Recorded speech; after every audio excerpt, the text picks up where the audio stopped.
The Demon King is back on the scene, impressing many with his demon robes and also at the same time wielding a magical wand. Ulquiorra, the Cacao Society version, is finally here. And in today's video, we're going to be breaking down the character and letting you lads know exactly how good he actually is. And as always, if you lads do enjoy these type of character reviews, make sure you do show support on the channel by liking the video and let me know what you lads think about this Ulquiorra. In a couple of days' time, we will eventually get around to doing the other Demon King on the scene, that being the Cacao Society version of Grimmjow. So with that said, let's jump into it, breaking down Ulquiorra's newest character in Bleach. Brazos. ここが貴様らの終焉だ。絶望の淵に沈め。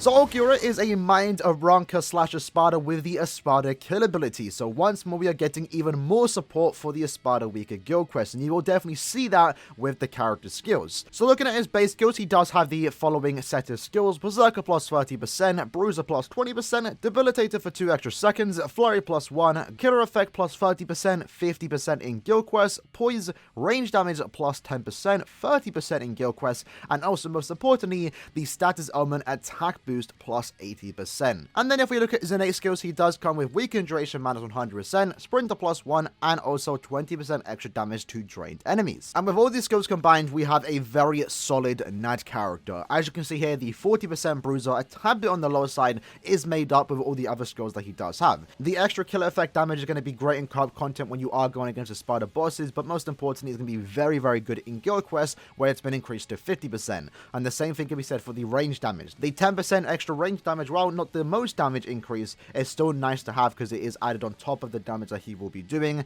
and that also has been increased to 30% in guild quests. The most important skill that makes this character very unique is that he is the first character in the game right now to have the status Omen attack boost plus 80%. So if you look at other characters that had the spiritual pressure boost, someone like Noel, Kisuke, and also Yoruichi, those characters hit very, very hard. And we're now seeing the same thing for our first NAD-based character, where if he does inflict a status Omen, he is going to be getting an 80% attack boost. And that's very insane for a 1 out of 5 character at level 10 attack. With that status Omen increase, when you inflict a status Omen, you are going to be hitting equally as hard as a max transcended character. And then it gets even more insane if you ever do max transcend this character, where you are going to be doing nasty damage, stuff that we've never really seen before when it comes to normal attack characters. And the character looks more impressive when you consider the fact that he is a character, a NAD character that is ranged and has Flurry Guard Break. That right there is pretty much one of the best combinations you can have for any NAD character in the game. Being a ranged character, keeping that distance, adding more survivability to the character, being able to do a lot of damage from afar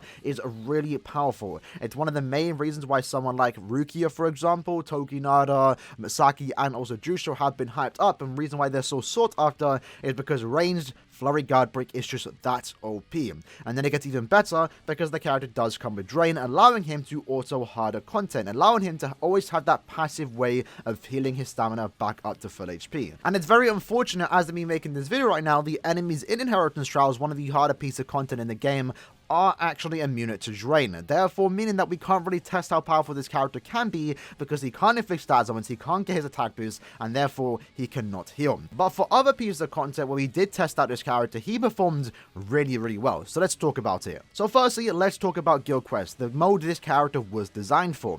So I was relatively impressed with how this character did perform, especially as a main character. Let's firstly talk about him as a side lane. His performance as a side character, as you know, just an auto bot to do a lot of NAD damage, it impressed me and then didn't impress me at the same time. It really depends on if he does get the attack boost, because if he does, he is doing a lot of damage. More damage than someone like Aaroniero, for example. But when he doesn't get that attack boost, then he isn't that impressive. And it really depends on if he can inflict that status on or not. And as someone that was using someone like Rukia, for example, as my main lead, I found myself inflicting freeze more often than Ulquiorra was able to inflict his Drain. And therefore, he was never really getting his attack boost. And that would therefore mean that if I really wanted to clear fast enough, or faster than I would normally would, I would reset enough until he can get its attack boost. Not that it's a problem, but it is something that is worth mentioning. However, surprisingly, this character actually performs better as a main lead in Guild Quest instead of just being a auto side character.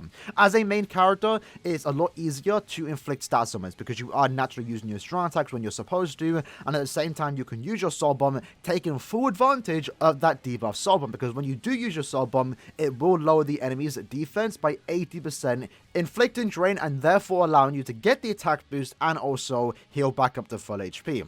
And as a main lead, he performs really, really well. The attack boost that you can get, the fact that he has an SA3 that can group in a bunch of enemies, it allows him to keep the enemies in bay and allows you to do a lot of damage for you and your teammates. Once you do use that soul bomb on the final boss, the enemy is pretty much being wiped out within seconds. And I really appreciate that. This character is kind of a change of pace compared to the past NAD characters that have been designed for Guild Quest, where they're clearly more so designed just to be used on the side, whereas Ulquiorra is kind of being designed to be used as a main lead, because I did mention, I feel like he performs a lot better as a main, and for someone that also maybe recently pulled Aaroniero, you can use both of them in the same team, and now Ranger Spada Week has become really, really easy just by pulling these two particular characters. So for Guild Quest, I think he's really good as a side, and most importantly, as a main. You can't go wrong with either option, but if you are someone that wants to clear a tad bit faster, maybe you might have to restart just for him to get that attack boost. But for most people out there that are just going for a clear, then he is good enough. He's great, but how does he perform outside of Guild Quest? Well, you'd be happy to know in something like Epic Raids, for example,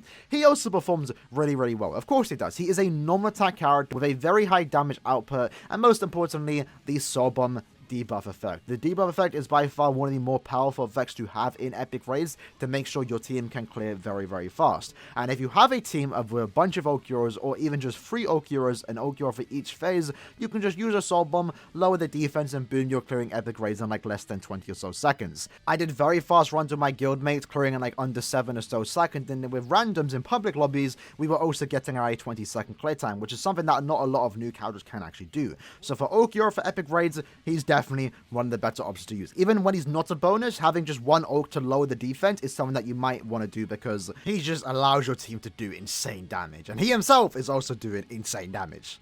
For arena content, he performs relatively well here, mainly due to the fact that he is just a pretty solid character for normal PvE content. If you're good in PvE, you're pretty much going to be good for arena. Of course, he does compete with some of the more arena meta characters, but again, he can pull his own weight. Again, that mainly comes to the fact that he can do a massive damage output when he does inflict a status summon. He does have an Espada killer, and we are starting to see more Espadas be introduced into the meta, since there are now like 4 arena characters that are Espada based. So he's a good character to go against those Espada meta characters, and at the same time he can keep himself safe with the drain, he can lower the defense, he can do good damage on a soul bomb. Overall, just a pretty solid character for arena. Nothing too amazing, nothing too bad, just a decent option if you do enjoy his gameplay, especially in the arena game modes. And then for normal PvE content, he was pretty much always guaranteed to be one of the better NAD characters. Being a ranged flurry guard break character, it just means you can pretty much not be bad. Even some of the worst ones out there, like Kaname and Findor, for example, are still some of the better NAD characters in the game because of how powerful that combination is. And it gets even more insane when you have Drain and, you know, this status boost,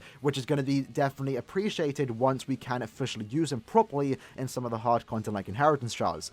For Inheritance Zone, he autoed that just fine. I very much do like the gameplay and the visual aspect this character does bring into the game. I feel like his visuals are actually really impressive despite just being beams of light coming down from the sky. I think it looks very cool, especially that SA1 that does form wings behind him. His soul bomb's really cool. I love the design for this character, and realistically, he's a very fun Ulquiorra, and it's, what, is it the first NAD Ulquiorra we have in the game? I believe it is. That's kind of insane to think about. He's a new Ulquiorra, a very powerful one at that, and potentially could be even more powerful once we see his potential Inheritance Trials when they do change it in around 2 or so weeks' time. So overall, this Ulquiorra has a lot of gameplay potential to be used in pretty much any game mode this game has to offer. Again, as we already discussed, Epic Raids, he's very good in that. You can use him in Arena, he performed relatively well there.